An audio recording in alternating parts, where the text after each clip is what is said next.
पहली बात तो ये कि हम रील बनाने वाले कभी भी प्रधानमंत्री को गाली नहीं देते हैं, क्योंकि हमें हमारे संस्कार पता है।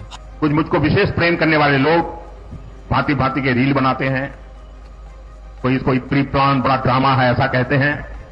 ये सारी गालियां मैं सुनता हूं। क्यों? क्योंकि मैं आपके प्यार को समझता हूं। हाँ, ड्रामा वाली बात सही है, क्योंकि आपसे बड़ा ड्रामेबाज मैंने आज तक नहीं देखा। क्योंकि जब आप प्रधानमंत्री नहीं बने थे तब $1 60 के बराबर हुआ करता था, और तब आपको रुपया पतला लग रहा था। लेकिन नेपाल का रुपया नहीं गिरता है, बांग्लादेश की करेंसी नहीं गिरती है, पाकिस्तान की करेंसी नहीं गिरती, श्रीलंका की करेंसी नहीं गिरती। क्या कारण है? हिंदुस्तान का रुपया पतला होता जा रहा है।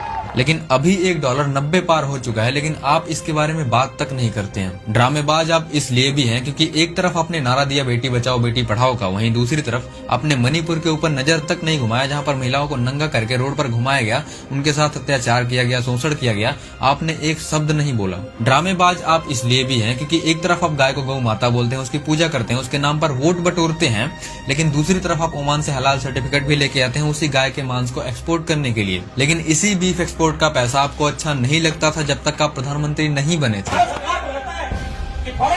एक्शन कराने के लिए हिंदुस्तान से गौ मांस अगर एक्सपोर्ट होता है तो सबसे ज्यादा कमाई हो सकती है।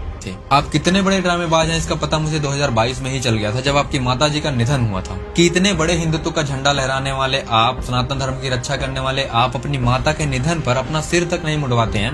क्या आपको नहीं पता था कि हिंदू धर्म के मुताबिक पितृकर्म मतलब सर मुंडवाना आत्मा के शांति के लिए कितना जरूरी होता है? आप अपनी माँ के आत्मा को ही शांति नहीं दे पाए। वहीं दूसरी तरफ आप ये बोलकर सिंपैथी लेते हैं कि मेरी माताजी को किसी ने गाली दिया और आपको बुरा लगा, और रोते भी हैं। चलो ठीक है, मान लिया कि आपको बुरा लगा, इस बात से मैं भी एग्री करता हूँ कि आपको बुरा लगा। तो माननीय प्रधानमंत्री जी, जरा सोचिए आपकी उन लोगों को कितना बुरा लगता होगा जिनकी बहन बेटियों के साथ बलात्कार हुआ है और बलात्कार करने वाला बाहर घूमता है, उन्हें बेल मिलती रहती है। बेशर्मी की हद तब पार कर देते हो आप जब ये बोलते हो कि 70 साल सत्ता में रहने वालों ने क्या किया। मैं बताता हूँ उन्होंने क्या किया। इसरो उन्होंने बनाया, जो अगर ना होता तो शायद आपका ये मंगलयान और चंद्रयान भी ना होता। भारत के इंजीनियर्स आज नाम चमका रहे हैं नासा, गूगल और माइक्रोसॉफ्ट जैसी बड़ी बड़ी कंपनियों में, क्योंकि IIT उन्होंने बनाया। हम कोरोना जैसी बड़ी महामारी से लड़ पाए क्योंकि एम्स उन्होंने बनाया। हमें विदेशों से अनाज इसलिए नहीं मांगना पड़ता क्योंकि हरित क्रांति उन्होंने लाया। आज सरकार से सवाल पूछना कोई अपराध नहीं है क्योंकि RTI उन्होंने लागू किया। आप ये जो तेजस के सामने खड़े होकर फोटो क्लिक करवा रहे हैं, वो तेजस इसलिए बना क्योंकि DRDO की स्थापना आपने नहीं, उन्होंने करवाया। और भी बहुत सारे काम है, अगर मैं गिनवाने बैठ गया तो आपको और आपके भक्तों के पल्ले नहीं पड़ेगा। खैर, इनका तो काम है जनता को गुमराह करना। आपकी क्या राय है उसके लिए कमेंट बॉक्स खुला है,